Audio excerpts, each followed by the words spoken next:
जी अस्सलाम वालेकुम। अच्छा, तो आज अभी हम डिस्कस करने लगे हैं, इम्पोर्टेंट क्वेश्चंस हैं पास्ट पेपर्स के, और माइक्रो इकोनॉमिक्स का पोर्शन करेंगे हम। माइक्रो इकोनॉमिक्स और पेपर देख सकते हैं आप, मई जून 2024 है। अहमद मेरे साथ ज्वाइन कर रहे हैं, और फैज़ान और अहमद खान बाद में ज्वाइन करेंगे आई थिंक। तो 21 वेरिएंट है, मई जून 24 है। क्वेश्चन नंबर 1 देखेंगे, करना कैसे वो देखेंगे, कंटेंट क्या है। With use of examples, explain the difference between public goods, merit goods. Okay, so you have to define the difference between public good and merit good. So you will define public good.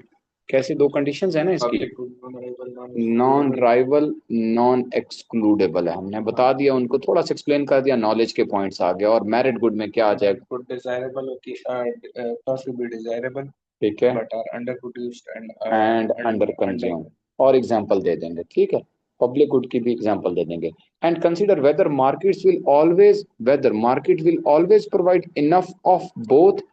तो आप explain करेंगे, अब यही काम की बात है यहाँ पे एनालिसिस की, कि whether merit good is provided enough in the market और public good is produce enough in the market, और वेदर इनकी मार्केट एग्जिस्ट भी करती है।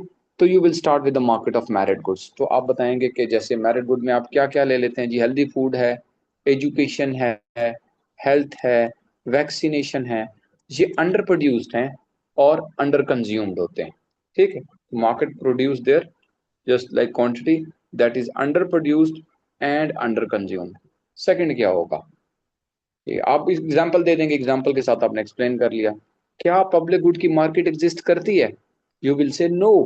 Reason, public good is non excludable and non rival. अब जब ये नॉन एक्सक्लूडेबल और नॉन राइवल है, non excludable and non rival है, who will pay the price, ठीक। लेट्स सपोज आप कह लेते हैं कि फ्लड फ्लड डिफेंस सिस्टम है, ये पब्लिक गुड की एग्जांपल आपकी बुक में गिवन है। हु विल पे, बिकॉज फ्लड डिफेंस सिस्टम में यू कांट एक्सक्लूड, लाइक मेरा घर है और गवर्नमेंट कहती है आप टैक्स दें क्योंकि हमने फ्लड डिफेंस सिस्टम आपके लिए लगाया, तो I will say okay, I don't want it. So point ये है कि प्राइस नहीं सेट हो सकता, गवर्नमेंट प्रोवाइड करती है, government collects the money through taxes, and there is no market for the public goods. So that's why यहाँ पर ये वो डिबेट चाहता था, एंड आपकी अंडरस्टैंडिंग देखना चाहता था कि वेदर यू विल, इसमें सिर्फ एक्सप्लेनेशन देंगे, नॉन राइवल नॉन एक्स, वो तो जरूर देंगे, विद एग्जांपल दे देंगे, ठीक है। आप पब्लिक गुड की एग्जांपल दे सकते हैं, जैसे आपकी बुक में है, कौन सी प्रोडक्ट्स हैं, एक तो आपके पास आ गया ये वॉच टावर आ गया, हाँ, और दूसरी एग्जांपल आ गया फ्लड डिफेंस सिस्टम, ये दो हो गया, ठीक है। और तीसरा मेरे ख्याल स्ट्रीट लाइट्स भी है एग्जांपल दी। तो this is what the point. अब अब क्योंकि गवर्नमेंट पे रिस्पॉन्सिबिलिटी और गवर्नमेंट की होती है budget limitations, so public good भी अंडर प्रोवाइडेड होती है, ठीक है। This is what the point.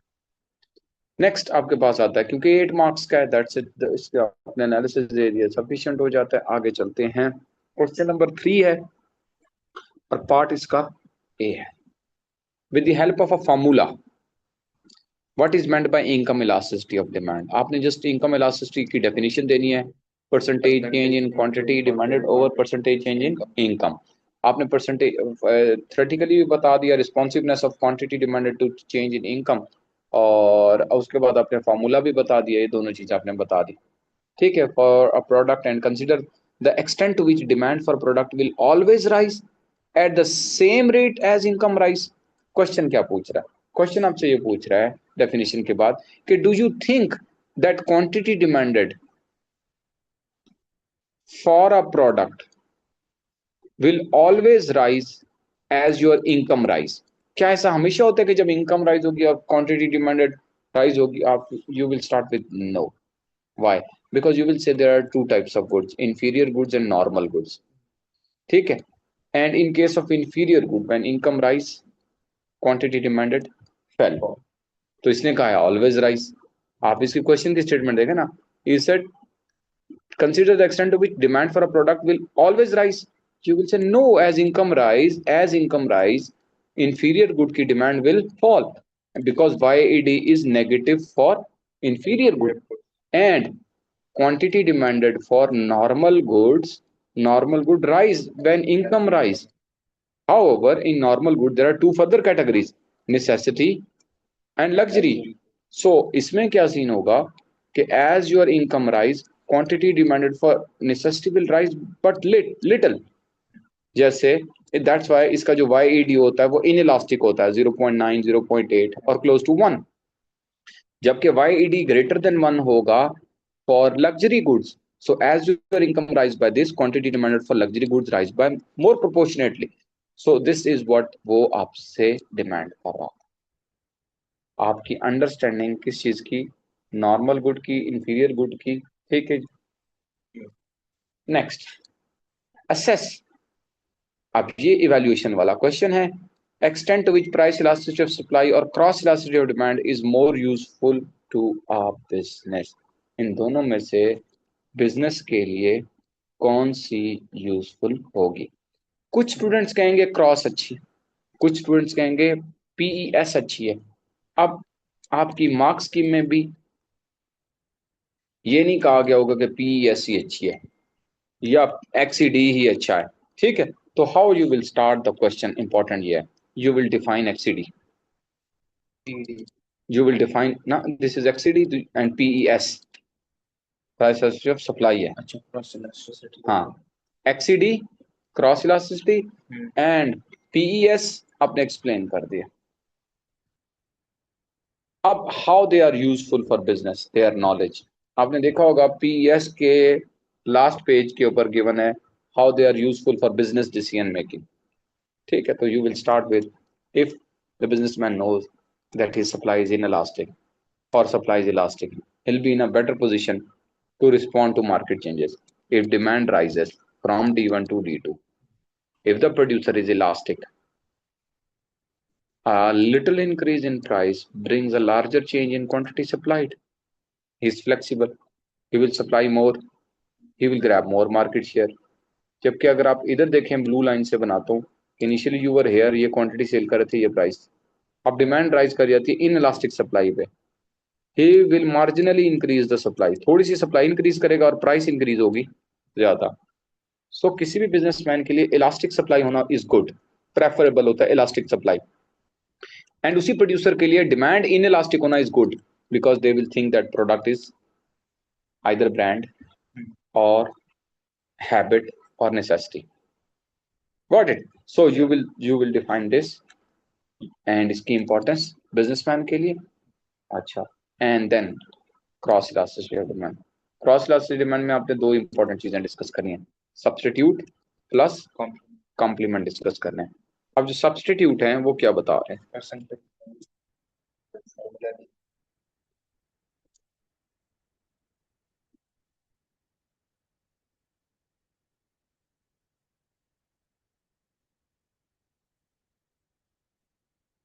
ये स्टार्ट करने लगा. Okay, what's the point. हम फिजान ये डिस्कस कर रहे थे, अगर क्वेश्चन 3 आ जाए, क्योंकि मेरी हिट लिस्ट के ऊपर इलास्टिसिटी है, तो क्या करेंगे. इलास्टिसिटी का क्वेश्चन हमने बी पार्ट डिस्कस कर रहे थे. असेस ये आपने किया हुआ है, the extent to which price elasticity of supply और cross elasticity supply is more useful to a business. तो अभी हमने डिस्कस किया कि पीईएस को डिफाइन किया और पीईएस की वैल्यू बता दी कि पीईएस अगर इन इलास्टिक है तो बिजनेस को लॉस होगा और इलास्टिक है तो इट्स गुड होगा. क्यों? क्योंकि जब भी डिमांड इंक्रीज होगी तो अगर सप्लायर इन इलास्टिक है तो सप्लाई इतनी ज्यादा राइज नहीं कर सकेगा, और अगर अगर बिजनेसमैन जो है वो इलास्टिक है लाइक दिस, तो थोड़ी सी इंक्रीज होगी प्राइस और डिमांड होगी ज्यादा इंक्रीज. ये लॉजिक अभी हम डिस्कस कर रहे थे. So every businessman tries to have flexible like supply या इलास्टिक सप्लाई, और उसके लिए क्या होना चाहिए उसके पास, उसकी टेक्नोलॉजी अच्छी होनी चाहिए, अवेलेबल रॉ मटेरियल होना चाहिए. ये इंपॉर्टेंट चीजें हैं. एनीवे, क्रॉस इलास्टिसिटी हम पढ़ रहे थे. क्रॉस इलास्टिसिटी में हमने क्या देखना है कि हमारे पास क्रॉस इलास्टिसिटी की डेफिनेशन हम दे चुके थे पहले. ठीक है, नॉलेज के अंदर. अब हमने बताया कि क्रॉस इलास्टिसिटी में दो चीजें होती हैं, सब्स्टिट्यूट हैं और कॉम्प्लीमेंट्स हैं. ठीक है. तो उसने कहा था useful to our business. Okay, done. So in case of substitute, if business knows कि जो उसकी एक्सीडी है वो इलास्टिक है, इलास्टिक का मतलब ये है कि अगर पेप्सी और कोक की एग्जांपल लेते हैं, बिजनेस का मतलब यहां ले लेते हैं पेप्सी बिजनेस। पेप्सी वाले को पता है कि अगर मैंने प्राइस थोड़ी सी कम की तो मेरी क्वांटिटी डिमांडेड बड़ी ज्यादा इंक्रीज हो जाएगी। 10% price for quantity demanded 20% rise, तो क्रॉस इलास्टिसिटी क्या निकली? 2 निकली। इफ द बिजनेसमैन नोज कि मेरी cross elasticity with respect to substitute 2 है, तो प्राइस कम करेगा ज्यादा करेगा? वो हमेशा प्राइस कम करेगा। सब्सटीट्यूट के केस के अंदर उसने प्राइस कम करनी है। ये उसे किसने बताया कि कम करो? इलास्टिसिटी ने बताया कि in case of cross elasticity, in case of substitute, and if elasticity cross elasticity of demand is greater than 1, तो वो हमेशा प्राइस कम करेगा to increase the revenue. Very simple. Complement में आ जाते हैं। कॉम्प्लीमेंट में लेते हैं पेट्रोल और कार। अब बताएं, पेट्रोल और कार, आपको पता है कि कार में पेट्रोल डलना ही डलना है। अब आजकल पेट्रोल एक्सपेंसिव हो रहा है, तो कार्स की जो डिमांड है वो फेल हो रही है। और अगर 10% पेट्रोल राइज करता है, 20% कार्स की डिमांड फेल हो जाती है। ऐसी सिचुएशन है तो कंपनीज शिफ्ट हो रही हैं किसकी तरफ? ईवी की तरफ, हाइब्रिड की तरफ। ठीक है, प्राइसेस को कम कर रहे हैं ताकि लोग को बूस्ट करे। ये बिजनेस डिसीजन मेकिंग है। तो इन दी एंड कौन सी चीज ज्यादा इंपॉर्टेंट है बिजनेसमैन के लिए? तो मैं चला जाऊंगा सप्लाई की तरफ। मैं कहूंगा प्रोड्यूस करेंगे तो होगा। तो for business both are important. However, so PES is more important because it shows its flexibility to increase output when price rises, when demand rises. तो ये होगा।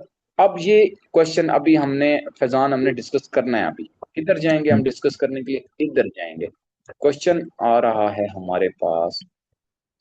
कौन सा क्वेश्चन था अभी ये? 3B क्वेश्चन था। वो ये था कि एक्सडी ज्यादा इंपॉर्टेंट है या पीएस? कितना फजूल बंदा है यार। देखो, just given that much paragraph, एक पैराग्राफ दिया है। आई डोंट नो क्या इसको ख्याल आया।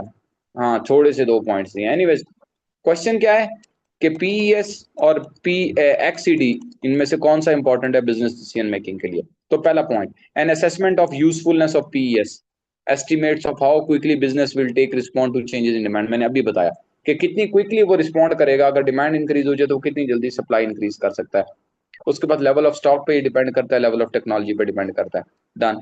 N assessment of the usefulness of XED, ठीक है, tells the business whether the product is substitute और कॉम्प्लीमेंट, और उसका रिलेशनशिप आपने बता दिया। ठीक है, ये तो क्लियर हो गया। अब आते हैं evaluation. For full evaluation of usefulness of both measure compared with each other leading to a valid conclusion, just a फजूल बंदा, कुछ भी नहीं बताया, कहते खुद ही कर लो। सो मैंने अब जैसे आपको बताया कि अब आपने चूज तो करना है। ये तो नहीं कह देंगे कि both are important, you will choose. कुछ बच्चे कहेंगे एक्सडी इंपॉर्टेंट है क्योंकि उसके अंदर 2 डायमेंशन है, सब्स्टिट्यूट भी डिस्कस हो रहा है, कॉम्प्लीमेंट भी डिस्कस हो रहा है। कुछ बिजनेसेस ऐसे होते हैं कि देखो उनकी पीएस जितनी मर्जी इलास्टिक हो, like this see, it's elastic. थोड़ी सी प्राइस राइज हुई और उसने इतनी सारी सप्लाई राइज कर दी, क्वांटिटी सप्लाइड 1 से क्वांटिटी सप्लाइड 2। क्या if competition will come, competition will come, इसका कोई फायदा ही नहीं होगा।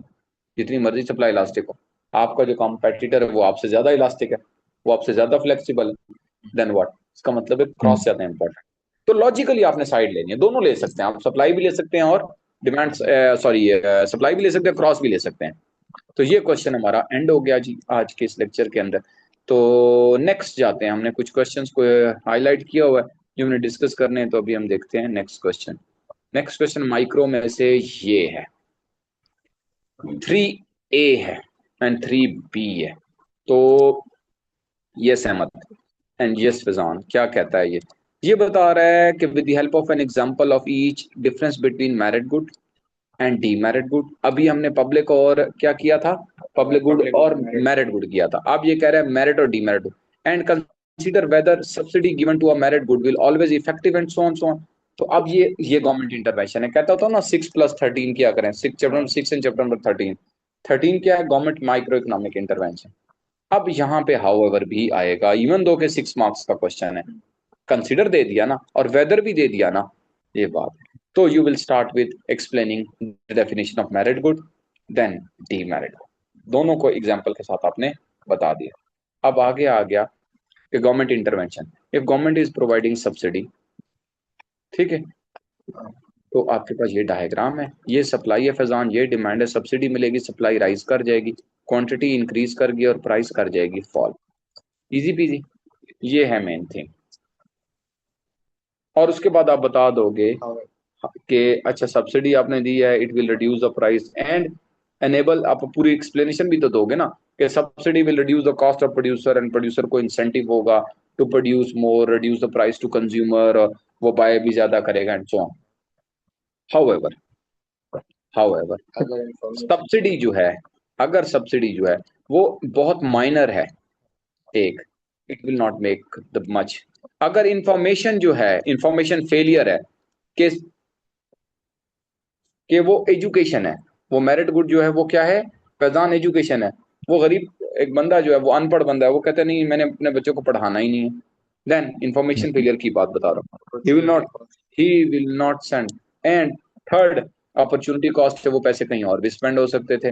उसके अलावा then what is effective, effective यानी इसके दो ड्रॉबैक दे के you will say, you will go towards तो डायरेक्ट प्रोविजन, यानी अदर ऑप्शन की तरफ चले जाएं कि direct provision of goods and services हो सकता था, इंफॉर्मेशन प्रोविजन हो सकता था। जी फैजान बताएं आप क्या कह रहे थे। सर दोनों का ही लिखते हैं कि सब्सिडी और क्या कहते हैं, ये भी दोनों नेसेसरी है अगर इंक्रीज करनी कंजम्पशन।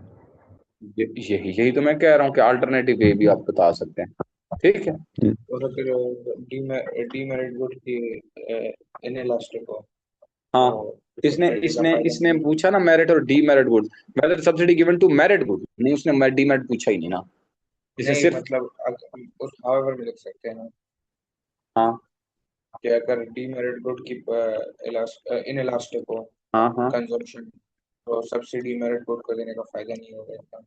नो नो कंपैरिजन नहीं जाना, अच्छा। मेरिट को फिर डीमेरिट के साथ कंपेयर नहीं करना कि एक मेरिट गुड है वो नहीं यूज करेगा, डी मेरिट की तरफ आ जाएगा और डीमेरिट छोड़ देगा, नो नो, इधर इसने कहा नहीं, इसने कंपैरिजन नहीं माना, उसने सिर्फ यही पूछा है कि ये बताएं कि मेरिट की कंजम्पशन इंक्रीज होगी नहीं होगी, वो इसलिए नहीं होगी कि इंफॉर्मेशन फेलियर है। तो 12 मार्क का पेपर तो उसमें हाँ जा सकते हैं। हाँ बिल्कुल, आगे चलते हैं। नेक्स्ट क्या है हमारे पास question. Minimum price is likely to be the best policy to reduce consumption of a demerit good.